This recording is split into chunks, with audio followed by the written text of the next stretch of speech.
how frustrating it is to see that the Conservative Party, fully supported by Pierre Poilievre, is reopening the debate on abortion and going after a woman's right to choose. On this side of the aisle, we will always remain a solidly pro-choice government. For a government that purports to be, against gender-based violence, preventing gender-based violence, to not look at it on its merits, I think it's really disingenuous. And as somebody who, again, always and consistently has stood for women's rights to manage their reproductive health, I also think that we also need more protection against violence against pregnant women. So I'll be supporting it. We'll start tonight with the debate on abortion on Parliament Hill. It's happening a day ahead of what's known as the March for Life. Tory MP Vassy Kapelos' private member's bill aims to see pregnancy be considered as an aggravating factor in sentencing for crimes against pregnant people. The Tories insist that bill is about violence against women, not abortion. But the government has come out against it, arguing it's an attempt to restrict abortion access. Marci Ien is the Minister for Women and Gender Equality and Youth. Minister, good to see you. Thank you very much for making the time. Vassy, thanks for having me. Appreciate that. I know that you've made some announcements recently, on abortion access. I'm going to ask you about those in a second, but I wanted to start off on something that's kind of percolating on Parliament Hill, and that's debate over a Tory MP's private member's bill.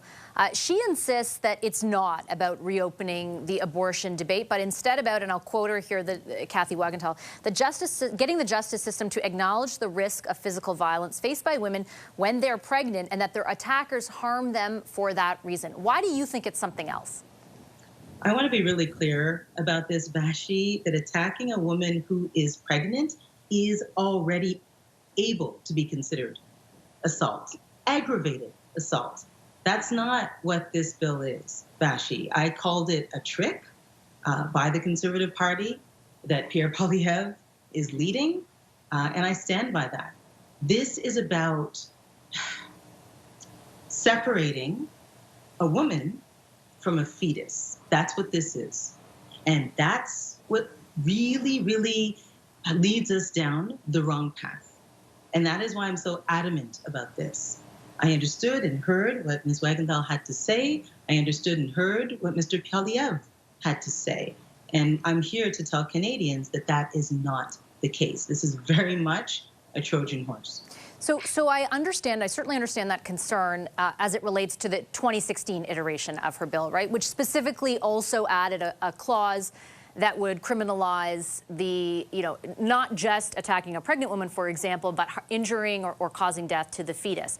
She says she removed that part of the bill and reintroduced it in its current form specifically to avoid exactly what you're spelling out. Do you have any reason to disbelieve her? We've seen this time and time again, Vassy. This is 6 or 7 bills in several years. We've seen this from the Conservative Party time and time again. And we know that this bill isn't going to pass. It will not pass. Our government won't stand for it. Neither will the rest of the opposition. And yet it comes up again and again. And the question is, why does it come up again and again, year after year? The Conservatives have never opened this law. So why does it come up? It comes up because they've got to keep votes. They've got to keep votes from the pro-life lobby. That's why it comes up. And speaking of rallies and speaking of timing, they are getting to take part in a pro-life rally on Parliament Hill across this country tomorrow. Meanwhile, I am standing up. We are standing up. Our government will always stand up for the rights of women and access to that. And respectfully, I have a number of questions for you on that, Minister, but just on the premise that you put forward there. She is very specific in this instance that it isn't about that. That it is, for example, backed up by your government's own statistics that 6 to 8% of pregnant Canadian women do experience intimate partner violence.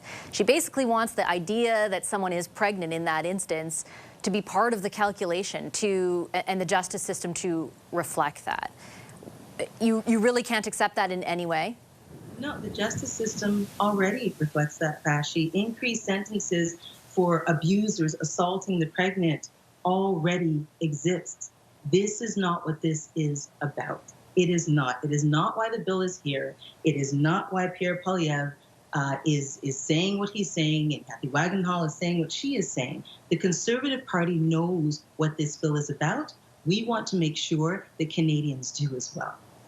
Okay, on the point that you've made about your government essentially being the only one to, or the best position to protect women's reproductive rights and access, really, to abortion in this country, I wanted to touch on something. I remember interviewing you about a year ago, and on the heels of the 2021 election, where your party had said that it wanted to look at the option of introducing regulations to the Canada Health Act to enshrine more so into law, because it isn't right now, that access to abortion and the ability for Canadians to do so.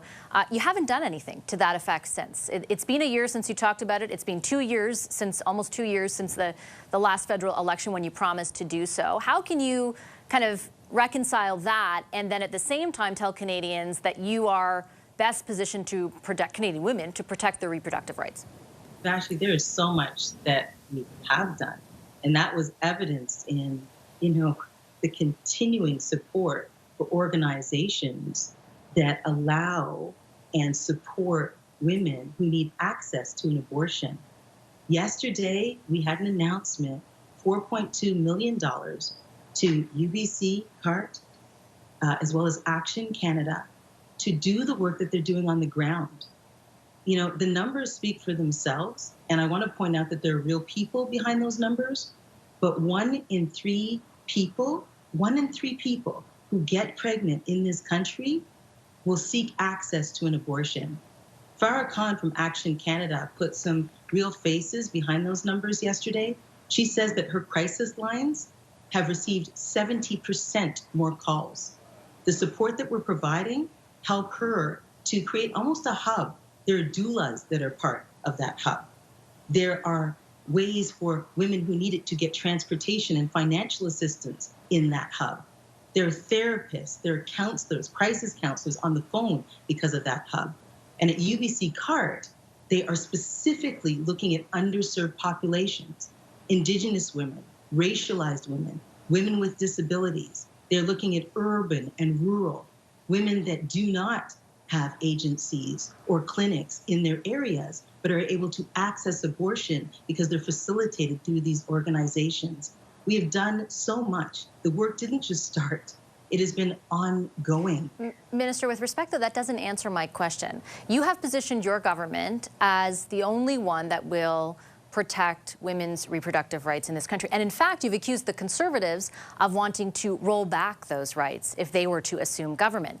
You have the ability through regulations or perhaps through the introduction of legislation to change that. In fact, it's something you said you'd look at back in 2021, yet your government hasn't. Why not?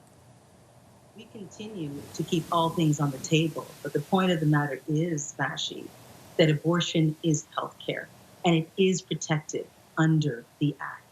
Everything, of course, is on the table, but we are serving Canadians well. And when you have a government doing that, juxtaposed against a Conservative Party and a leader who's doing anything but and is about to take part in a march and support a bill that would lead us down that very tricky road to limiting access to abortion and stomping on women's rights, Canadians can clearly see who is on the right side of this. But my question again is, why aren't you doing more to enshrine that, to make sure then, if in fact you do believe it's a given that Conservatives, if they were to form government, will roll back those rights, why would you not be doing everything in your power to make sure that doesn't happen? And again, do you see the disconnect between saying that you're going to do everything and not doing it all? We are, though, Vassy, and there's a lot to be considered here, a lot to be considered. And what we hear from those on the ground that are doing the work and women who are seeking access to abortions on a daily basis, they understand that empowering those organizations, the people that are doing all of this, means everything. I wanted to take a look back because you also talked the last time we spoke about New Brunswick and that province. And I wanted to take a look at what Minister Duclos has done with regards to deductions of transfers, speaking of the work. And the last one happened on March 10th. So this isn't something that isn't always top of mind. This is something that we are seized with, that the work continues on. The work has been at the forefront, and we stand with women always. We are doing all we can. And as I said, Vassy, everything is always on the table. And pardon the quick interruption, if you don't mind, I'm just running out of time, but just on the New Brunswick case, for example, I think it's $270,000 that you've withheld over 3 years.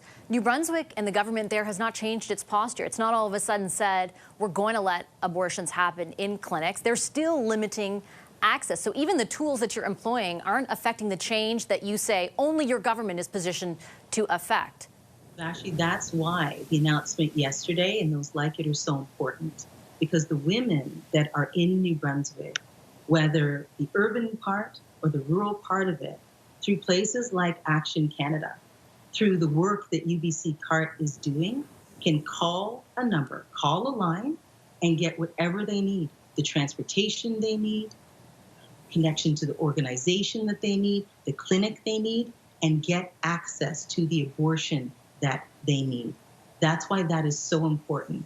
And in the meantime, we will continue those deductions. We will continue those deductions to send a message loudly and clearly, but at the same time, support women in New Brunswick and across Canada to get the access that they need.